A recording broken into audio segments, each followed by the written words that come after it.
I'm Thomas Allen Malm. Most people call me Tom. And I work for the United States Postal Service. After the Senate hearing on August 21st, 2020, I produced a document entitled Review and Recommendation that I sent in February 2021 to every major influence in the Postal Service. Within the confidential 12,874 word document, I pointed out that as a service business, the Postal Service has access to all American citizens and businesses. The Postal Service today serves more customers, more delivery points, and more businesses than any time in American history. We do it from more trucks, fewer employees, and less retail locations than a decade ago. The Postal Service has profitable partnerships that generate opportunities for even more profitable topside revenue than before, although those relationships are in crisis because of wrong thinking that's been injected in current management. The Postal Service today offers more profitable products and services than ever, although day by day they become less valuable. The Postal Service has the opportunity to generate topside income without additional expenses or manpower by meeting the established market value for sending a letter. The average price of mailing a letter from our top trading partners in free Europe is 98% greater than in the United States. The Postal Service has created millions of new relationships during the pandemic upon which to capitalize. It's less costly and easier to keep a customer than find a new one. But at the same time, we're introducing ourselves to new customers. Those new customers are seeing the values of their relationships with us less important because our products are changing and our services are eroding. We now have a 10-year plan that is sure to be a failure. As I campaign, I'm going to talk about that. I will open the conversation to a different approach that is more assured to prevail. I will discuss a different paradigm from labor and management and relationships.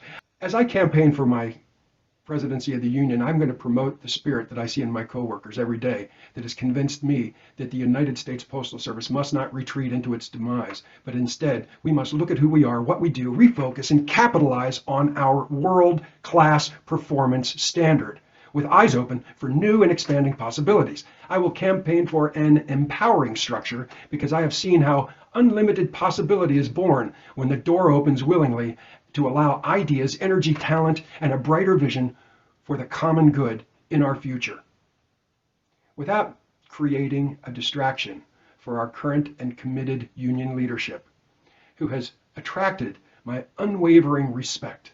My campaign over the last year has tried to expand the conversation and wisdom of those with influence. It is appropriate, the day that I recorded this talk with you, that the United States Postal Service announced that a change was going to take place. As of today, there will be just one committed time for all priority mail express deliveries nationwide. It will be 6 p.m. The 10:30 a.m., noon, and 30 p.m. options will cease. And that's the direct words from the Postal Service. America, your value to the Postal Service is virtually meaningless today. Your needs are meaningless. American business, if you need it tomorrow, understand that you're going to have your express mail arriving an hour after you've closed. The brand promise has changed. In my campaign, we're going to talk of fixing this. In the meantime, America, I implore you to call your congressman. As I go forward, I will talk of the changes at hand and the fact that they cannot work to achieve the objectives imagined by current postal leadership. It's impossible. I will cite references, examples. I will talk about how this cost-focused idea is wrong. I will also be unrelenting in my continued messaging to the postal system influencers, the Board of Governors, the regulatory commissioners, the key influencers in Congress, and the American people who are the owners of the Postal Service. I hope to be making my case to the APWU union locals across America for their endorsement that's necessary to be on the ballot next year. I welcome all support with deep appreciation. I expect there will be a pushback and a bit of fear caused by the ideas I will bring that could seem new, not so linear, and a bit unsettling at first, but not nearly as unsettling as the silliness that we're seeing coming from L'Enfant Plaza today. I welcome the conversations we're going to have. I'm Thomas Allen Malm, and I'm running for the presidency of the American Postal Workers Union, but mostly, I just hope we can talk and forge a new path for a truly stable postal system. Myths, fractured truth, and rational fallacies. $4 billion in overtime is not a problem. It represents at least $2.5 billion annual net gain versus wages paid a decade ago without slowing the mail. A 9% improvement in trucks on time brings no value. It, as policy, does not understand, or value, why trucks wait for your mail. In fact, on-time trucks can create added expense and a dramatic reduction in the value of postage.